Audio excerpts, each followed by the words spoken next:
Good morning, Tom Hicks Real Estate Group. How is your mojo today? If you're a Dallas Cowboys fan, probably not so great. Ouch, sorry. Anyway, I want to talk today about raising that mojo, helping that mojo. How? Through helping your self-esteem. How many of you out there have that self-talk? I'm not good enough. Why am I not living up to my expectations? Why am I not achieving the goals that I've set? Asking yourself those questions, do you have the answers? Answer those questions. Face your fears. What are the fears that are holding you back? I submit to you that a lot of times it's not the fear of success, or it's not the fear of failure that is holding people back. Rather, it's the fear of success. It's not the fear of failure, it's the fear of success. Failure is easy. You don't have to do anything, by definition.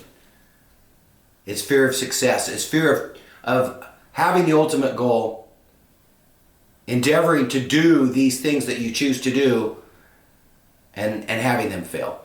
What a better time than the first part of the year to look back at last year's goals and ask yourself, what were the things that were holding me back? A lot of times it is your self-esteem, it's your self-talk.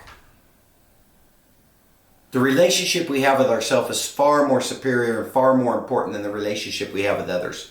For if we have the better relationship with ourselves, won't we have a better relationship with our kids, our grandkids, our spouse, our partner, our friends, our parents? The self-talk we have with ourselves. Getting rid of those limiting beliefs. I'm not good enough. The best way to do that is to achieve.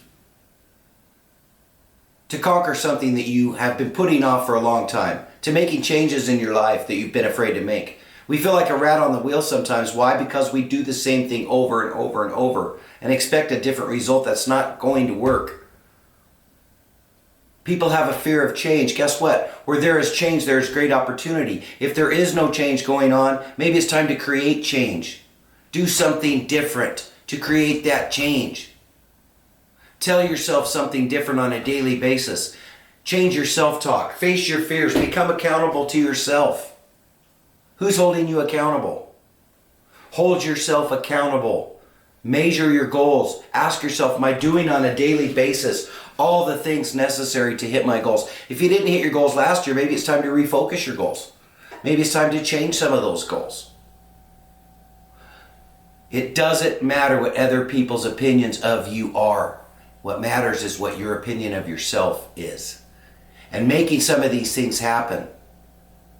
That's how we raise our self-esteem. That's how we get out of our own way. By tackling something that we know we've needed to do for a long time and getting it done. Then you go, that's who I really am. This is who I really am. This person that is making these things happen. That you didn't think in your wildest dreams could happen. We've all had a journey. We've all had a time in our lives where we just didn't feel good enough. You are good enough. Remember that and tell yourself that. Remind yourself that on a daily basis through your I am statements. By writing down things you're grateful for on a daily basis. You are good enough, and this is going to be the year that you're going to prove it to yourself. Don't worry about proving it to anybody else. Prove it to yourself. This is how we get out of our own way, and this is how we raise that self-esteem and our self-worth. If you don't believe in yourself, who's going to, right? Get it done. Start doing things different this week. Make some changes, some basic changes in your life that you know are going to make a difference. And remember to always let your soul shine. You can subscribe to my YouTube channel at wordsmithsalesadvantage.com. Thanks to those of you who did subscribe last week, and thank you for the kind words. And again, do something different this week. Or don't do something that you always do. And remember, again, always let your soul shine. Make it a great week.